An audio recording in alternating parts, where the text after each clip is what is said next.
Who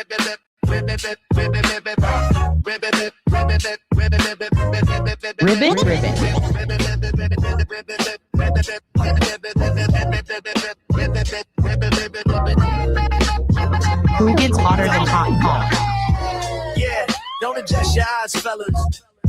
Pharaohs. It's Hugin cough. Yes, I'm in a frog suit. No, you cannot pull this off. Let's get it down. Okay, let's go. To the park, green fleece on my back, Velcro under the chin. Yeah, I'm carrying the track. Right these slow, tail wagging to the snare. All the alphas looking mad, but I really do not care. See a Doberman flexing, trying to guard his little click. I just hop over a puddle, leave him looking mighty sick. You a basic brown mutt. I'm a neon amphibian, stepping in the dog club, changing the meridian. Your bark is kind of loud, but your bite is just a joke. I don't even got to growl. I just hit him with the croak. That's my voice of life. Hop up, make way for Hugin. Green suit on, yeah, I'm wildin', I'm proving. Your boy's looking tragic, my swag is magic. I'm taking your bitches, it's honestly classic.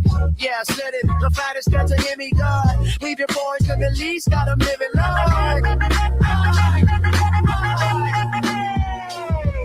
Yeah, walk past the water bowl, give a little wink. Got a poodle and a bug, both offering a drink. Your boyfriends are sniffing each other's jump out of tree trunk. These bitches want a prince, well I'm the green prince of funk. Got a Frenchie on my left, got a husky on my right. I'm looking so fly, I'm looking out of sight. I'm a cold-blooded killer in a warm-blooded body, rolling through the dog park, turning it into a party. Y'all are chasing tennis balls, I'm chasing finer things like a reservation for two, fit for a frog king.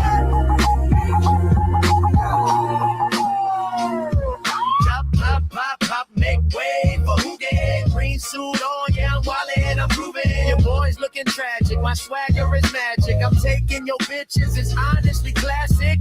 Yeah, sudden, the fattest been to them, y'all. Leave the boys on the leash, got it for me, Lord.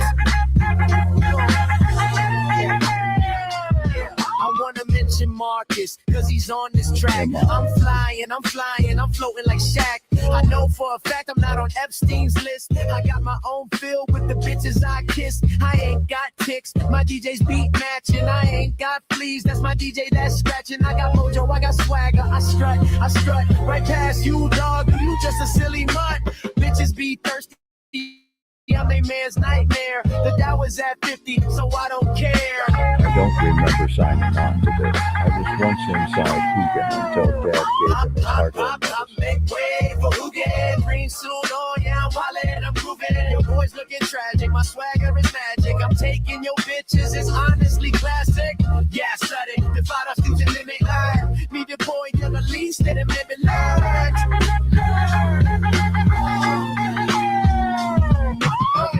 Yeah. Shout out to Dad in the Pharaoh chat. Ernie Birdie, Mitty Claudia, Tip, Darlene. Wish I could fit everyone into this song. Yeah, Amra, Tish, Toms, Steven, Satan, damn it. Kevin, you wrong. What up, you guys? You wrong. How are you doing tonight? Can you see me? Can you see Mudang? Can you see yourself up at this hour? It is 2:34 a.m. You are actively in a dark casino right now. It is very cold in here. Also, hello, Vermont. Hello, Pierogi Cacciatore. And hello, Melissa. How are you doing, turd? How are you all doing? This is going to be a shorty, but I had to vent. I have stuff to talk about. And I have standards I have to meet, like doing so many lives a week. And I have not met those standards. So here I am, meeting standards. Hello. How are you guys doing? Is everything okay? Today was a bit of a celebration because somebody got fired. But that's not why we're celebrating. Why we're celebrating is because this person brought us something that we didn't deserve. Something that we didn't recognize as important at the time, but that is really important. It's really something that we should be proud of as Americans. And what is that? The Dow right now is over. The Dow is over $50,000. I don't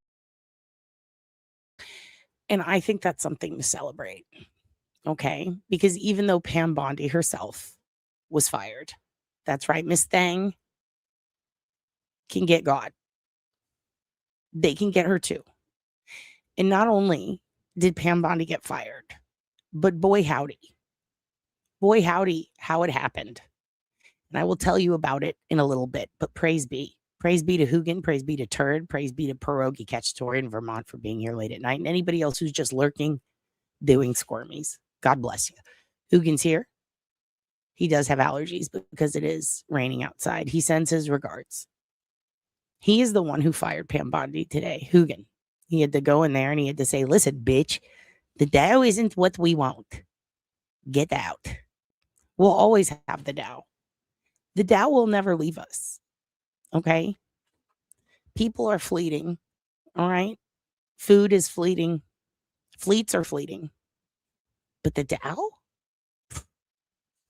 Always fucking up. And by fucking up, I don't mean, well, that probably what I should have just said up. But I like to curse. Okay? Also, I'd like to say to all of you night owls who have missed the daytime lives, I apologize for not being here deep in the middle of the night, lurkies and squirming and hanging upside down with you guys like a bat. Okay, I'm sorry. I've been busy bowling.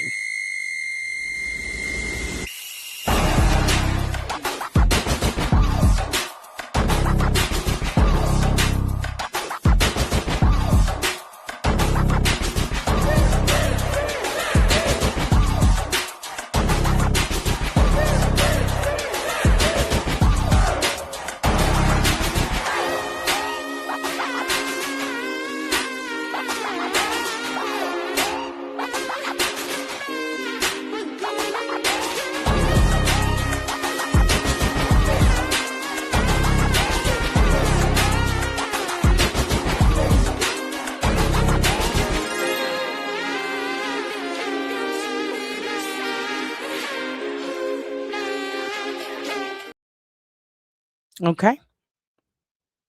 So there's that. Let's go ahead and say our prayers. Let's say our vitamins and eat our prayers. How about that? How about that? Yes. Holy shit. This is for you, my little night owlets. Owlies? Owlets? It doesn't matter. You fell asleep. Hello, okie dokie. I did a $3 bet on a hockey team today and it went well. And it was the Vikings, I think. I need to look. It was not Las Vegas or something. We'll get to that later. I think you would be very, very proud of me. A copyright strike or go on strike? Are you a scab, Melissa? I would expect it from you. I would expect you to walk over the picket line. And that's why I love you. Okay. All right, let's continue. We're going to do our prayers. Okay. And then we're going to talk about Bondi. I'm going to show you some crazy true crime news first, though. Here we go. Wrong. Ladies, you don't gotta get all bent. Who gets more fresh than 50 Cent? You might not think he's cool, you might not think he's nifty, but Hoogan don't count. Click Down Jones at 50, we out. He said it. We out.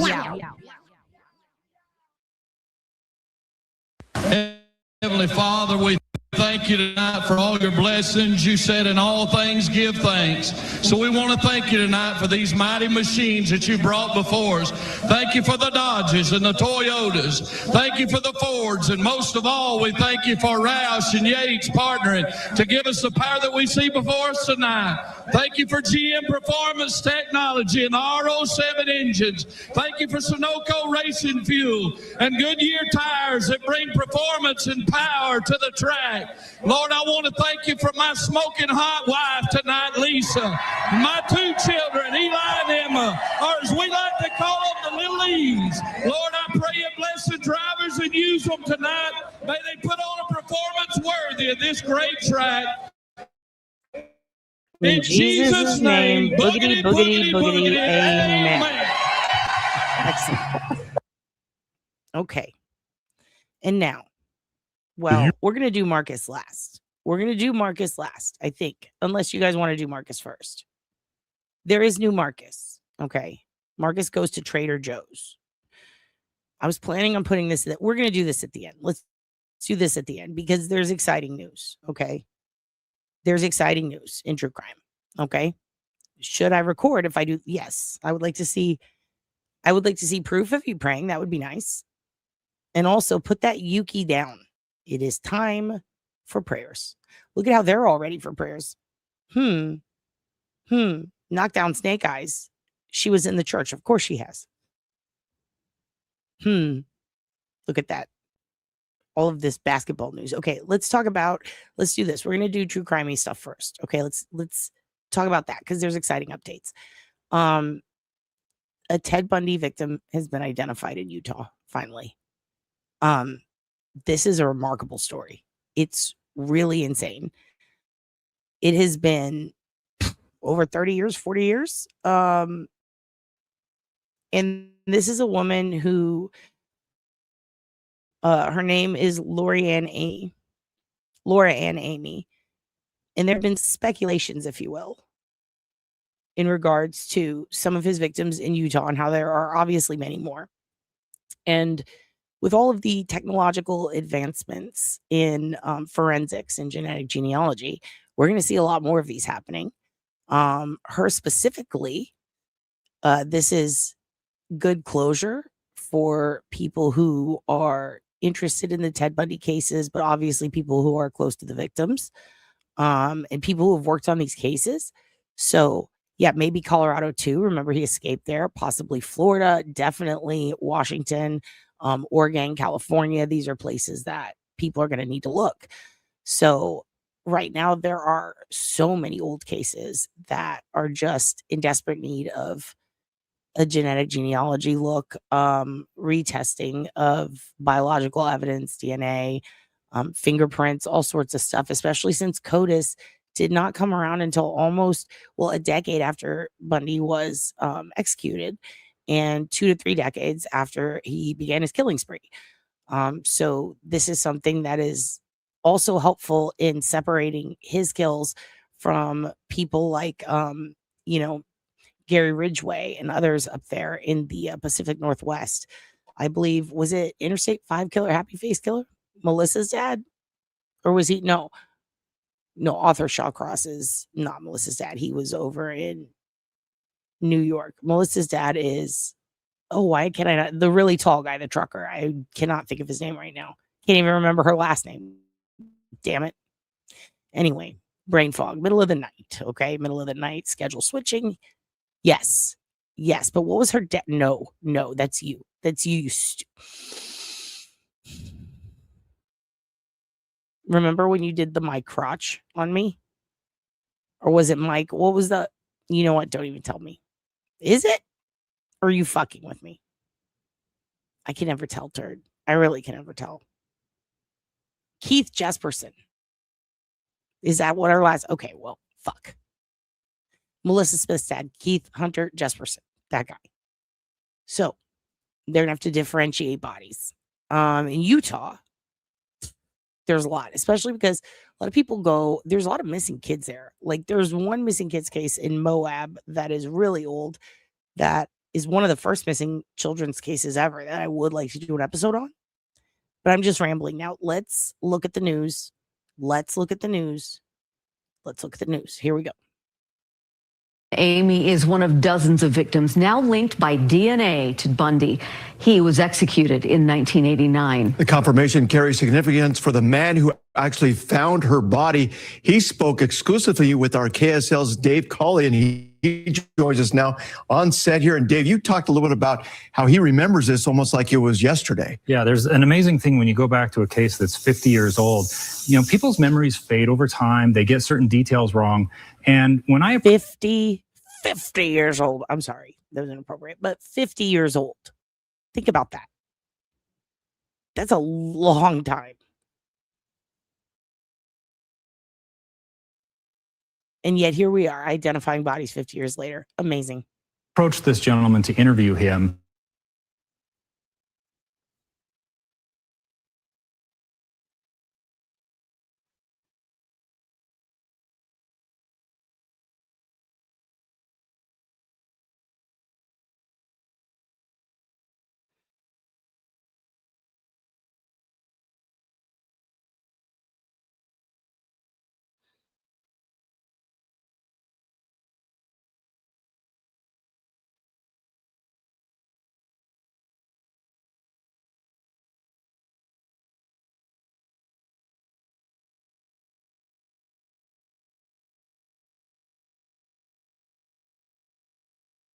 Okay, so I'm pausing here because what do you mean you can't hear it?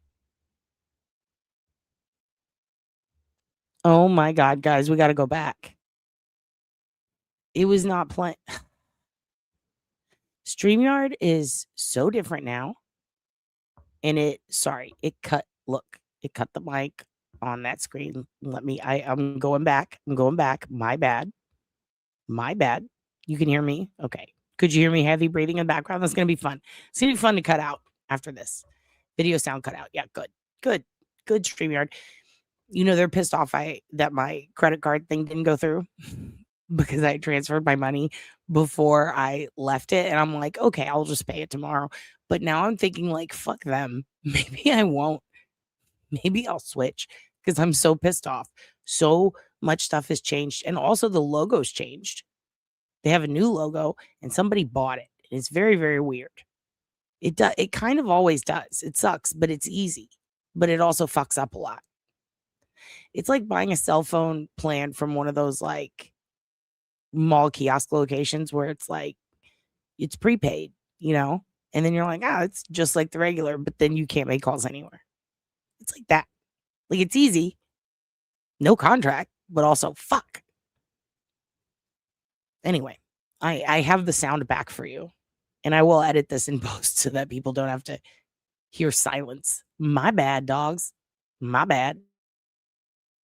When you go back to a case that's 50 years old, you know, people's memories fade over time. They get certain details wrong. And when I approached this gentleman to interview him, I had access to the original transcript of the statement he gave police on the day that he found Laura's body. And it was able to substantiate the facts that he told me. So he has an amazing story to tell about that day. So I've always remembered her name. I've always remembered her as a human being. And by the way, this story right here that this guy's about to tell, here's what's interesting. A while back on Reddit, there was a post. Oh, fuck. Maybe I can find it while it plays because it's so fascinating. When I watched this, I got chills. There was a post from somebody. Hello, Fuzzy Lou. Nice.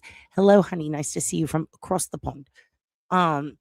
There was a post on Reddit where everybody's like, what's your Ted Bundy story? And they were goofing about how, I'm pretty sure it was that one. There was a whole bunch of Ted Bundy posts, but that was kind of what the post was about. It was like, everybody's got an aunt who almost dated Ted Bundy, almost got in the car with Ted Bundy. They've got a mom or a cousin who did date him. They've got someone who knew him or knew someone who knew him. Everybody's got a Ted Bundy story, right? And they're like, what's yours? Like almost sarcastic. And then everybody's like, well, my aunt's sister, blah, blah. Everyone's putting their stories. And this one person puts a story and they're like, my parents, before I believe it was like before they were married, or it was somebody or maybe it was like one of their parents' exes. Anyway, one of their parents is on a hike, maybe both, if I remember correctly. But either way, I've seen this story two ways. Parents hike, they fucking stumble across a body, but they don't know it's a body. They trip on something and then they hear a bunch of shit and they think, we need to get out of here. This is scary. And they run down off this mountain and they leave. And then they find out later, Ted Bundy, or that there was a victim there and they think it was Ted Bundy. Then the other version is that this person they're going on a hike and they stumble across a body and they know it's a body and they call the police. So it's really fascinating to see these stories shared about the same situation and then to hear this on the news. So anyway, I'll let Ray Ivins has never forgotten what happened on the day before Thanksgiving in 1974. He still remembers every detail. After 50 years, right? It's pretty amazing that you found me and that we're sitting here talking about it. That's a lot of time. Ray was just a young BYU student at the time who took his girlfriend on a hike up American Fork Canyon. And since it was November, the leaves on the trees fall off, and I had noticed a trail that I'd never seen before and wanted to go discover. They parked at a pullout near the Timpanogos Cave Visitor Center. Seeing that there's a river, had to get out of my car and go down and across the river. The river's The river's running maybe a foot deep or so, so you've got to pick yourself across. Then scramble up a steep slope to the trail on the opposite side. And we started walking down it towards the where Timpanogos Cave Okay, is. so this is the person who found the body. Fascinating. That's when they noticed a Volkswagen Beetle driving up the canyon. And it went into the same parking spot where our car was. I couldn't actually worried that. And I wonder if this is somebody's dad, right? And they weren't paying attention to the full story. Or maybe their dad mentioned the story and then they go on Reddit and they post about it. Now, what's spooky about this one is he sees the car. He sees the car, like going and leaving, which obviously is going to be a clue, but they need to identify the victim. They can know who did it and still not know who the victim is. Someone was breaking into my car. So they retraced their steps back to the creek. Right by where we came down, that's where we discovered Laura Amy. The body of a teenage girl tangled in the brush. Ray wasn't sure if she was alive or dead. He and his girlfriend rushed to the cave visitor center to get help. I had left her. See? Like, how crazy is that? All these people have stories about, like, you know, my parents, my cousin, stepped on a body or heard Ted Bundy or he was near them. Like, this is nuts. I'm going to go back and find that Reddit post because this is just, I wonder if that person feels affirmed. You said, and now that I had my date safe, I wanted to make sure and hopefully rescue this young woman. So we grabbed a Ranger and headed back to the creek. The riverbank's kind of long. The pull-off's kind of long. We went to a wrong spot. I couldn't find her. The Ranger seemed skeptical, like maybe Ray was pulling a prank. But Ray knew what he had seen, and he soon found Laura again. It was apparent that she was deceased. At the time, no one knew Laura Amy was even missing. And no one knew about Theodore Bundy yet, but there was Debbie Kent that had disappeared. A bountiful teen who had disappeared a couple weeks earlier. Ray asked the Utah County Sheriff's detective about Deborah Kent. Hey, do you think what's interesting is Ted Bundy also was going on dates with other women while his fiance, Elizabeth, is at home with her family. And I believe she was originally from Utah, if I remember correctly, or she was at least staying there for a while. And he's also dating other women in the area. And one of the women he was supposed to go on a date with was the daughter of a cop. And I believe that he ended up going on a different date with a different woman who was also related to a cop or the daughter of a cop. And then she ended up murdered. So this is crazy. Could be her. Do you have any suspects? And the detective said, yeah, you. Quite the shock for a young man who only wanted to help. Today, we can say Ray was truly a good Samaritan. He likely found Amy before all trace of her might have been lost under winter snow and spring runoff. So as horrific as it is, and something that I would way prefer not to have happen, the one thing that makes me feel better is that people knew where she was, and she just didn't disappear off the face of the earth like a lot of those girls did. Ray's never met Laura's family, but even 50 years later, he's encouraged knowing his part in this story has at last helped bring them peace.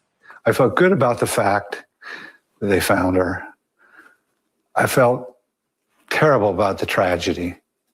And as you grow, the thing is, it stays with you because as you grow and you have your own kids, you realize how horrible that must have been for them.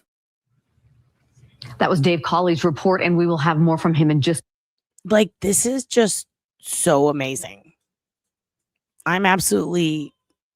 This just trips me out. I think it's crazy. Okay. Now, we're going to move on because we've got some more news that we have to go over. And Hugin, what's up? I need to take him outside. Okay. But we do have one more news story I want to show you in regards to the Texas killing fields, which we've talked about a lot. We've talked about this man specifically, Tim Miller, Texas EquiSearch founder, and there has been a new arrest in the Texas killing fields mystery. Texas killing fields, to be specific. We've got Crystal Baker. I believe that was Marilyn Monroe's niece, right? And then you've got a string of young girls from the Houston, Galveston area from the 70s to the 90s, and it's a lot of them.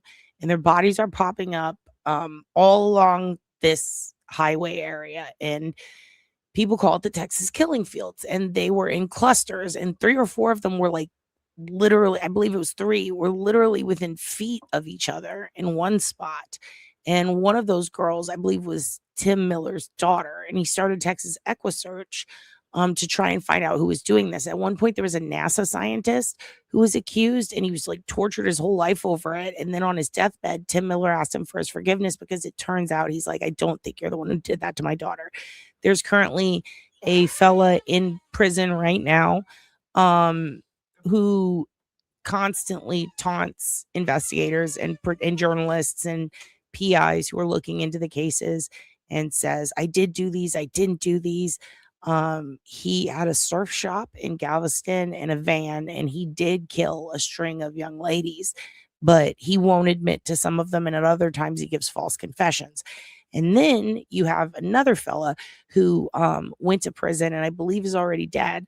And he killed a young lady in Denton, in where I went to school at UNT, while she was in her senior year of classes, in addition to 2 girls in the Texas killing fields area. So he was a serial killer who actually killed in North Texas and then all the way down to South Texas.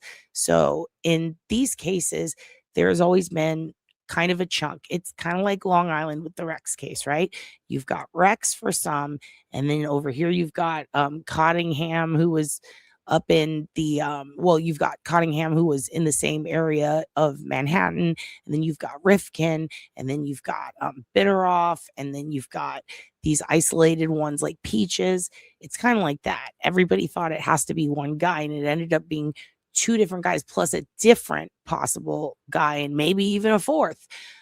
So they ID'd one of those fellas. All right. And also, hello, Derek. Hello, everybody who's just joining us in our middle of the night live. Hello, everybody. Also, I'm really good friends with someone who is related to Ted Bundy and shares the last name and happens to drive the same vehicle. And he had no idea what his uncle did. And then I made him like watch a bunch of Ted Bundy stuff, and he was really freaked out. And he couldn't be further from Ted Bundy-esque, but it is weird that they both drive a Bug. And apparently like his family never talked about it. But anyway, so we're going to keep going and we're going to check this out. I'm so happy that there's some closure in some of these cases, but it is totally fascinating that they're like on the same day that they're IDing infamous serial killer like Ted Bundy's victim, after 50 years, they're also announcing that they have a break in this case. And that all came right after Robert Brashears was announced for several different murders in addition to the yogurt shop, the Kentucky one that we talked about. We were actually right about that one, Linda Rutledge. So this is very fascinating how back to back it's like boom, boom, boom. And we have the murderer who the fast food killer here in Texas in I believe it was Kaufman. No, it wasn't Kaufman. Where was it? Keller? I believe Keller. I need to go look. But anyway, we're having a string of these just getting solved back to back to back. And it's so wild how quick it's happening. And this is one of the biggest announcements, at least as far as Texas goes. Because we had Kenneth McDuff and all these other people running around doing similar shit.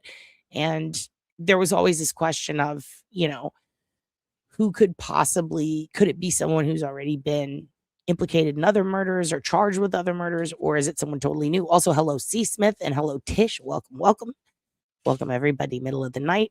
So let's see what Tim has to say. This is very exciting news. Today I'm okay. I knew some things were coming. Of course, over the years, I've been very, very frustrated over this. I've shared this before, and I'll share it again. I think with everything that they had in the past, it's unexcusable that Clyde Hedrick had the opportunity to die without never being indicted, convicted on Laura Heidi. Audrey and Donna. Okay, and if you recognize that name, this is one of the people, Clyde Hedrick, that we actually spoke about in the episode when we talked about how Matthew McConaughey's first acting gig was Unsolved Mysteries. Oh, What's Wrong, Hoogan?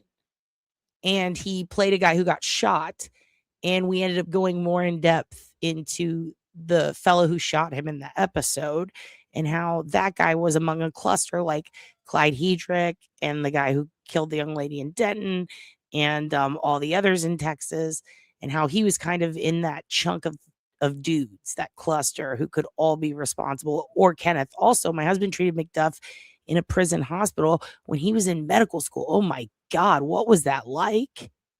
I have questions I would love to ask your husband. That's wild. All right, I'm going to let Tim continue.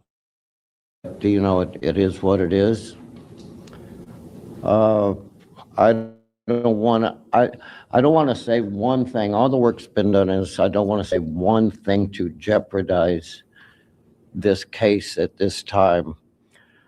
But I will say, and it's been put out there, over the last 4 years, I spent minimum of 30 times with James Elmore. I can say this, there was times that I left James Elmore and he told me some stuff, and I was as strong as I could be in front of him, but I had to pull over and just sob and cry with the information I got. And he reached out to you, right?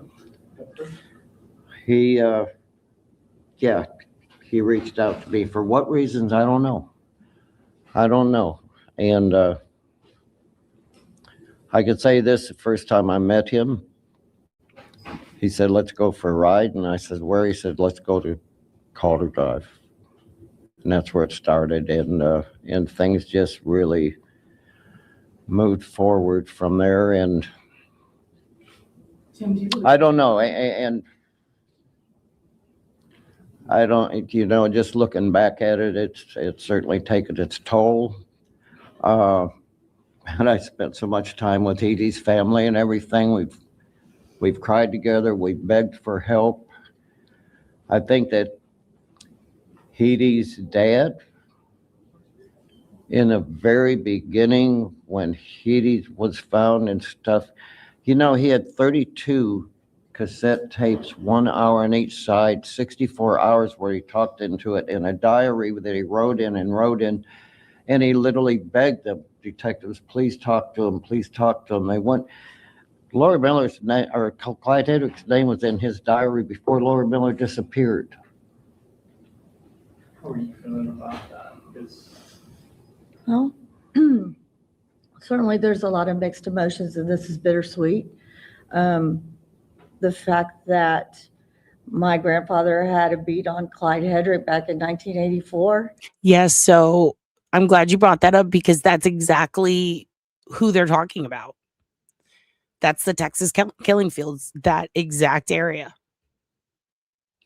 So now we have Clyde Hedrick and two other fellas. I need to look up their name. It's not Edward Wayne Bell, is it? Let's see who is, I'm going to look it up while I hit play, but there's quite a few responsible for that cluster now, which is just so wild that thank goodness, dude. Fuck. If he had been listened to by the current detectives at the League City Police at that time, these other girls would have lived a long life instead of the two monsters that murdered all of them. And I guess today, the way I feel, and I think I speak for my family, is that my grandfather's efforts did not go in vain, that his words are still to the police and still trying to be heard. And maybe today is a result of all the work that he put in, all the searching, the fields, going and talking to people and doing his own investigation, because he just didn't feel supported that anyone was doing enough. Okay, so I did have part of the name right. It was Edward Harold Bell. was one of them. He was a known exhibitionist. He was a suspect. He'd been arrested at least 12 times on charges of showing his junk to children. He's the one who shot Matthew McConaughey in the episode of Unsolved Mysteries, which was Matthew's first acting gig. And he ended up killing him in his yard in front of his mother. In fact, the episode of Unsolved Mysteries is this one. It was in 1978. While masturbating on the street in front of a group of teenage girls, Bell was confronted by 26-year-old former Marine Larry Dickens. That's who Matthew played, was Larry Dickens. In the episode, as his mother called police, she was watching through the window as the Marine, Larry Dickens, walks outside. He's like, "What the fuck are you doing?" And the dude had his pants down, his dick out. And pardon my French. And he's like, "What are you doing?" And he's literally wagging it at kids while they scream. And Matthew's little sister was a cheerleader who was pulling into the house just as this was happening. And she's pulling in to park the car. His mother is standing in the kitchen looking out the window while she's calling police.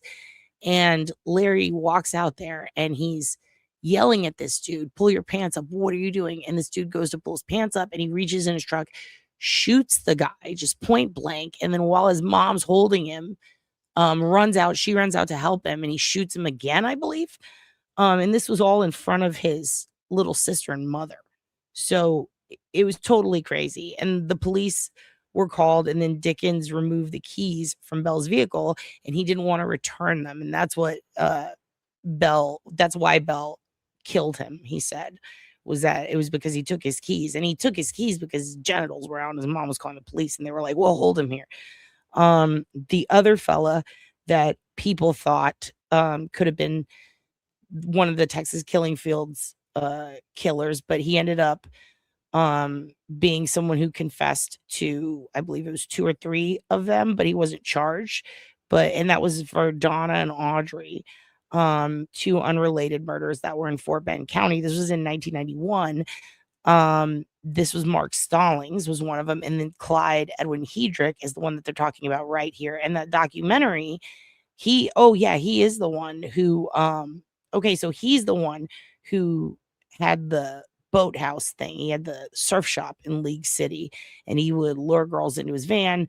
And there was just he was found civilly liable for Laura Miller's death, which is Tim Miller's daughter, but he was not criminally charged. And he got charged with like possession of marijuana, abuse of a corpse, driving while intoxicated, sexual assault, trespassing, theft, all this shit. He did commit suicide, apparently. Holy shit. On March 21st. So yeah, he made a jailhouse confession to murdering Tim Miller's daughter and Villarreal Phi, one of the other girls, and then he killed himself. I did not see that part a week and a half ago. So yeah, and Crystal Jean Baker is one of the other girls that was in the Texas Killing Fields, along with Shelley Sykes, Ellen Bizon, and William Lewis Reese was the one who killed Jessica Lee Kane and Kellyanne Cox, who was the girl who was kidnapped in Denton. And that was actually shortly before I arrived there to go to college. So yeah, that was in 97. So that's pretty crazy. So yeah, there's quite a few people. There's Clyde, there's William Lewis Reese, sorry. And then there is I just mentioned him, Michael Lloyd Self, and then Edward Harold Bell and Mark Stallings. So that's officially 5 in one small area. So remember when I went on Melanie's channel and everybody was like, "No, it's just got to be one guy. Bitroff can't be guilty. There's just one guy. It's all Rex." And I was like, even with Peaches, I didn't think it fit Rex. It just didn't.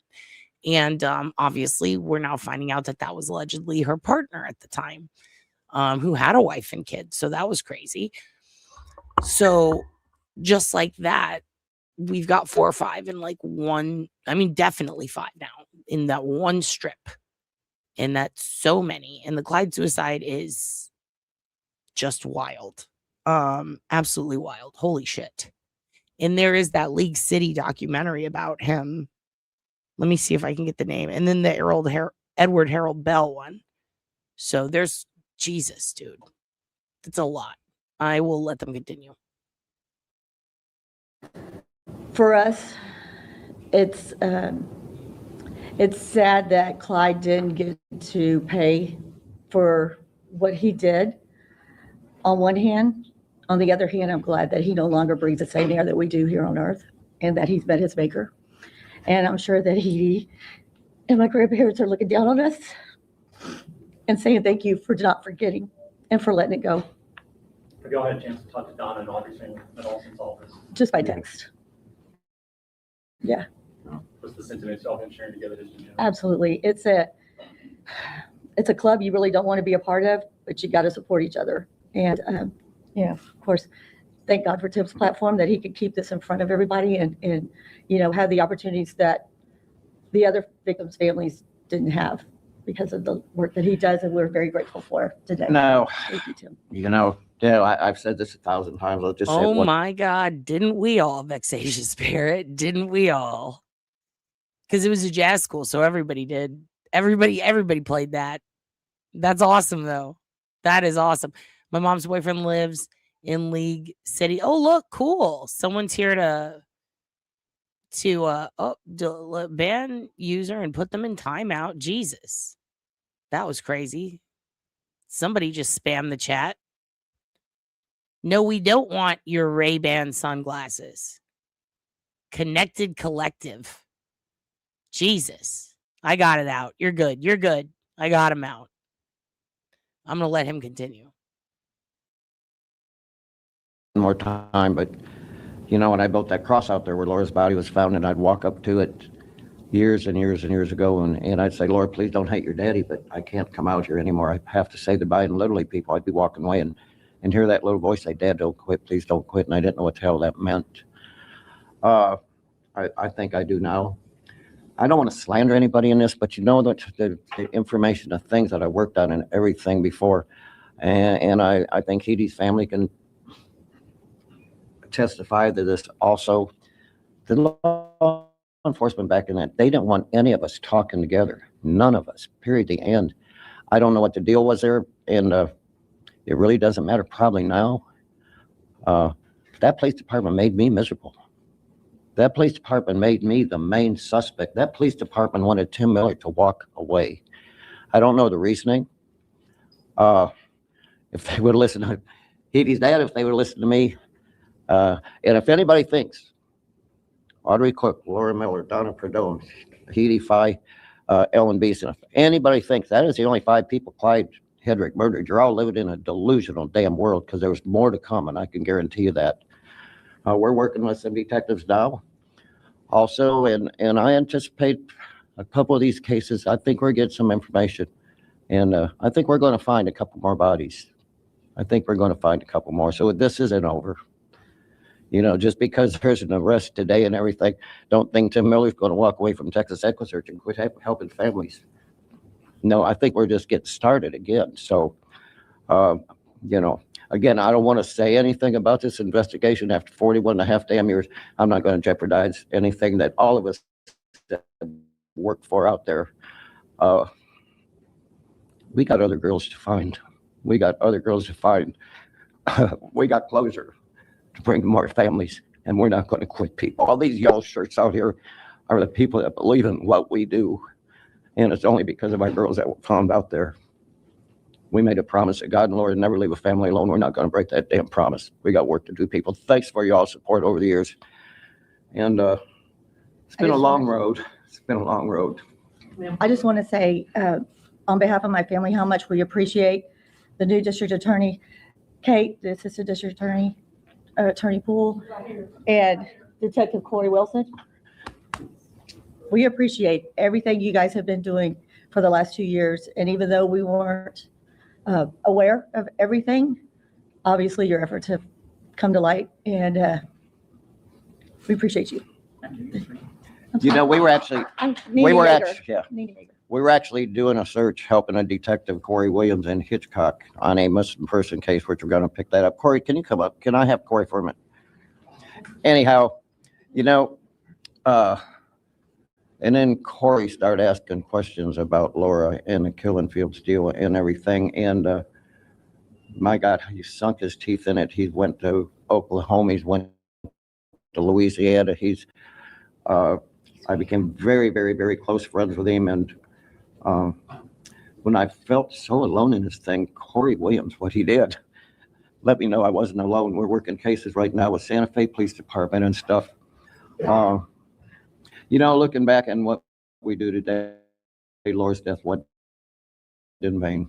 I've met the most wonderful people in the world, and all I can say in closing is God. Tim, I know you said multiple times that you're disappointed and upset by Hedrick dying before he faced justice, but with the indictment this week and knowing that the indictment was coming for Hedrick, does that at least offer any type of satisfaction for you? It did. I mean, little does anybody know that after, the efforts I put in. After Clyde Hedrick got convicted on Ellen Beeson, I actually took Clyde Hedrick's house over. I spent over $6,000 cleaning out his house, and I found a lot of stuff in his house. I filed a wrongful death suit against Clyde Hedrick, and I won that, I guess, on a kind of a comical note. When I was cleaning Clyde Hedrick's house out, I found one of his checkbooks. Don't think I didn't mess with Clyde Hedrick almost up till the day that he died. Only 3 months ago, well, before that, I wrote myself a check. By the way, this guy has the most fascinating stories. And if you ever get a chance, just type in Tim Miller on YouTube. I'm going to let him finish, and then we're going to top it off with the Bondi info. Clyde Hedrick's checkbook for $24 million. 3 months ago, I sent a picture of that to Clyde Hedrick and said, would you please sign this check? I need my money. So I let Clyde Hedrick know I wasn't going anywhere. I let him know I wasn't going anywhere. So anyhow, I don't have anything else to say except, we got work to do. We got girls to find, and God has blessed us. God has blessed us. It's a good day today.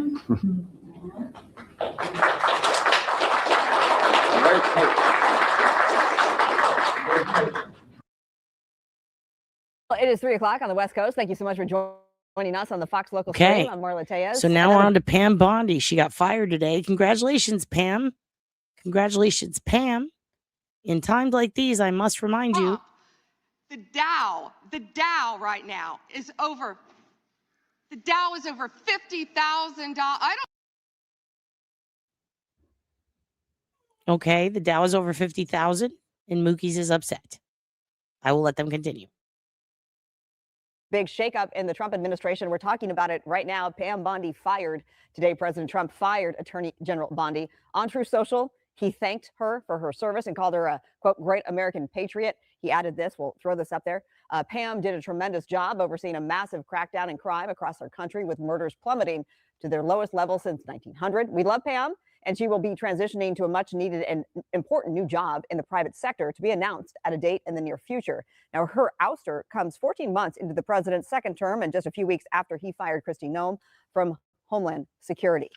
Luis Alvarado is a political strategist and consultant and the former deputy press secretary for the California Republican Party. Thank you so much for jumping on the Fox Local Stream with us this afternoon. I want to get your reaction first and foremost. Are you surprised? No, of course not. And thanks for inviting me. 420 days, that's how long she lasted.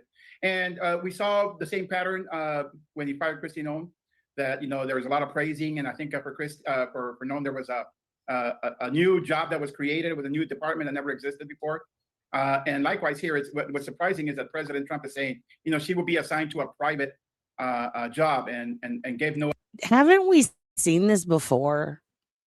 Is this a repeat of last week? I feel like he is doing that, and we are in the worst season ever. But it just got good because they just kicked 2 bitches out of the house. I love New York style.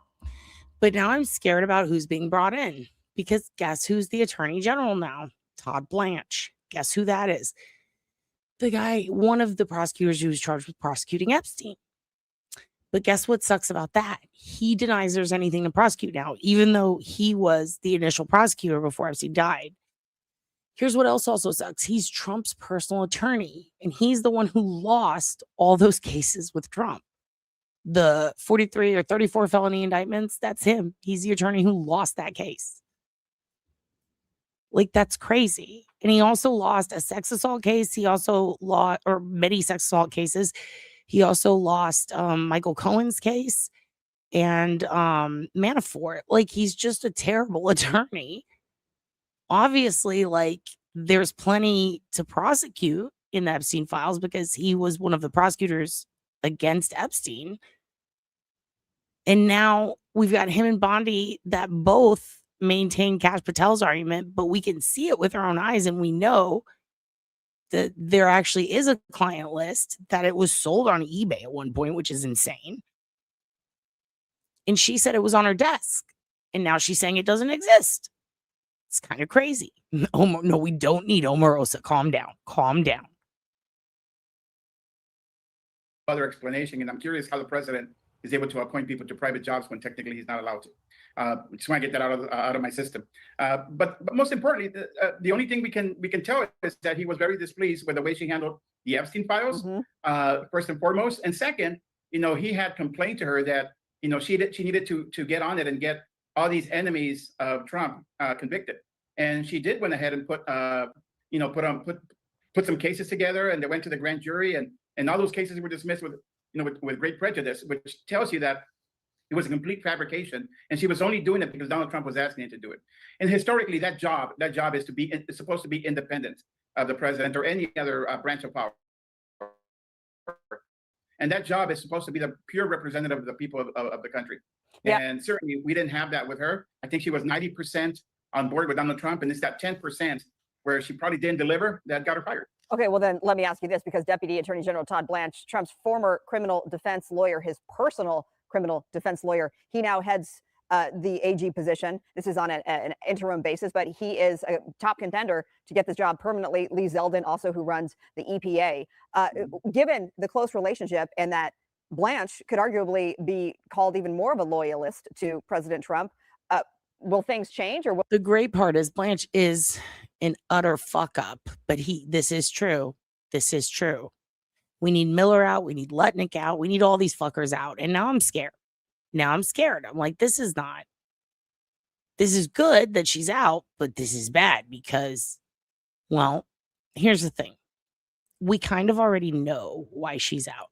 Okay. Let's pull away from that. And I'll show you. Let's just spill the beans. Okay. Let's spoil it. So here's why we know she's out. Here's how we know why she's out. I'm going to share a tab with you. So Trump posted this on Truth Social a while back, okay? It was supposed to be a private message to Pam Bondi, like a text, but he deletes it right after it's posted. Aware.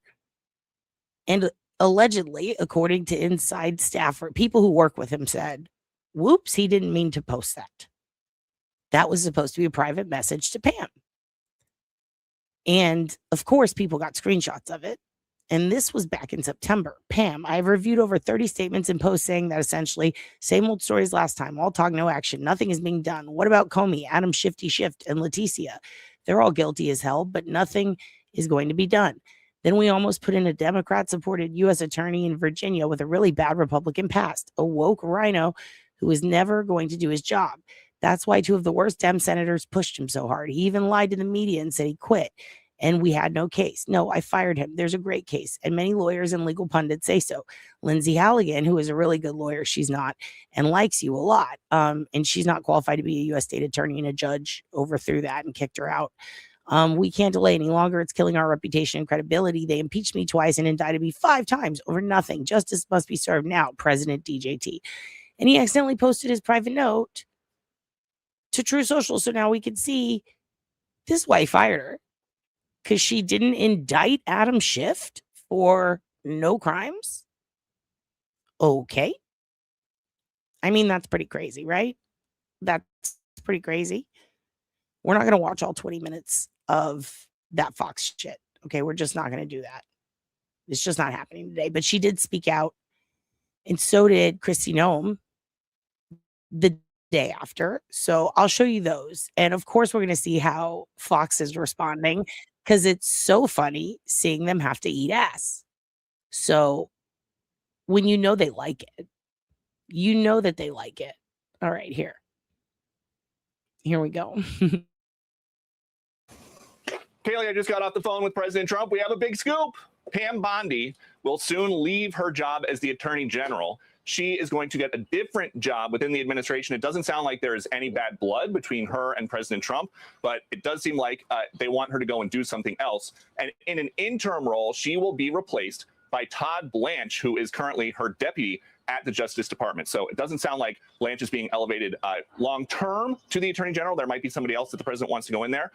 But President Trump soon will announce to the entire world that it is the end of Pam Bondi's time as the Attorney General. He still thinks that she is a great person and that she did a good job. And he still wants her in the fold because. And that's why he's inventing new jobs for all these people that he thinks are great and did a good job. And by the way, this morning, he made her go to the Supreme Court to watch the Supreme Court shit on him. And then he fired her.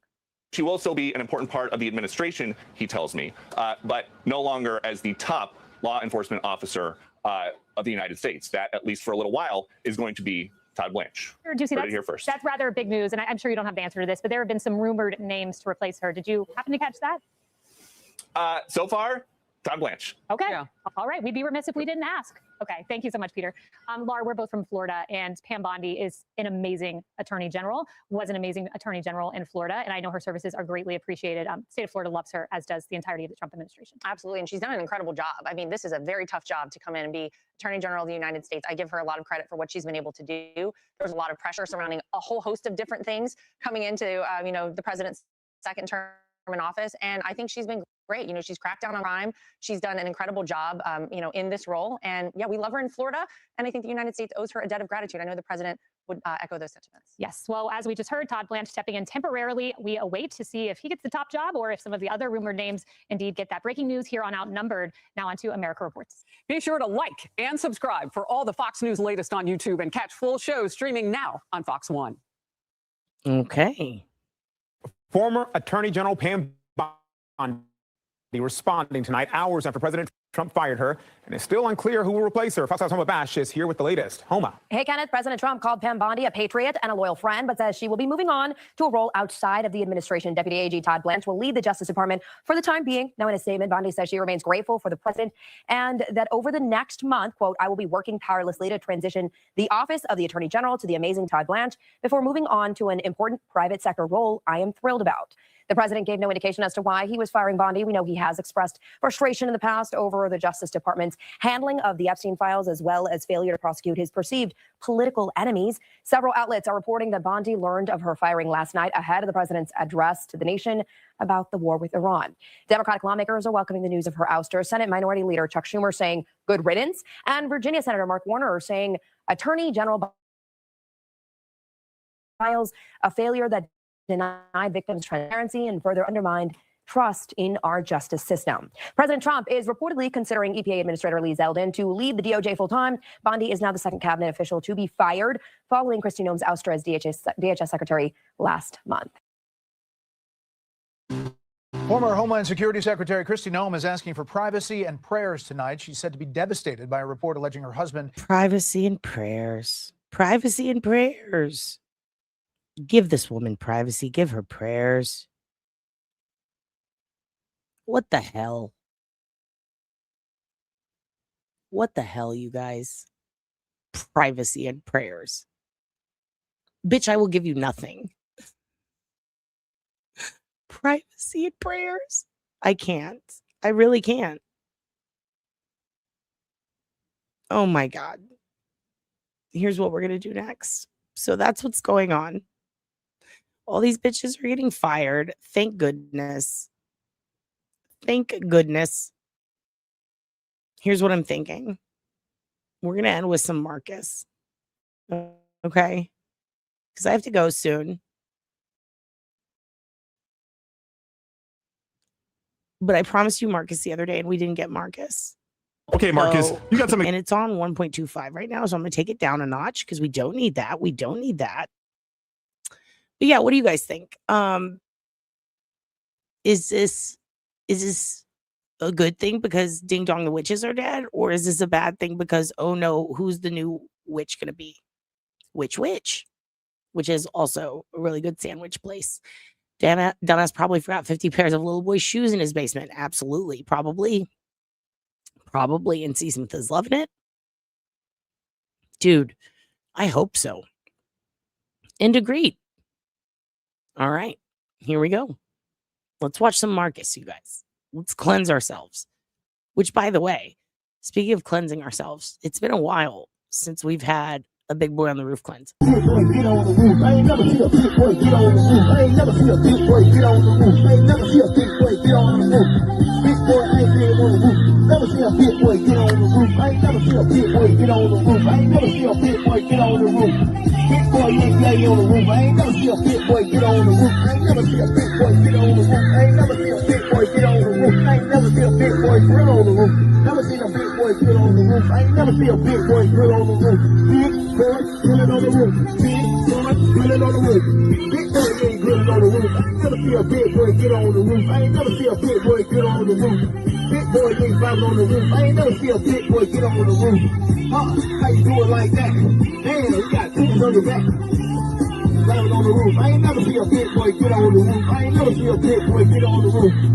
Shit, big boy get loose. Shit, big boy get loose. I ain't never see a big boy get on the roof. I ain't never, oh shit, you falling on the roof. I ain't never see a big boy hop on the roof. How you do it like that? Oh shit, you just like a fat. Oh shit, pick up your back. I ain't never see a big boy get on the roof. Get on the roof. Get on the roof. Get your ass out the roof. Get your ass back out the roof. I ain't never see a big boy leap on the roof. Get your big ass off. Okay. So there we are. Yeah, big ol' empty fucking head. Ugh, I know. Well, let's just hope for the best. Let's hope he's a dumbass, like we think he is. And he picks someone who is not as crazy as he wants him to be. And he just has to keep firing people because no one will do his jobs, his dirty work. And when we get Giuliani, that's when we freak out. All right, good night. Planning to do. We had brought me into this random mansion. What is going on? We are in series Resident Evil. Resident Evil, like the horror game? I don't want to be in Resident Evil. That's like scary, psychological. Resident Evil 2. Resident Evil 2? Listen, Marcus, I tend to stay away from psychological horrors, especially in real life. I am getting out of here right now, okay? Marcus, why won't this door open? How do I get out of here? I am Leon Kennedy, Robert. Yeah, you keep saying that. You keep saying you're Leon Kennedy. I keep these streets safe. Okay, fine. Leon Kennedy, where do we go?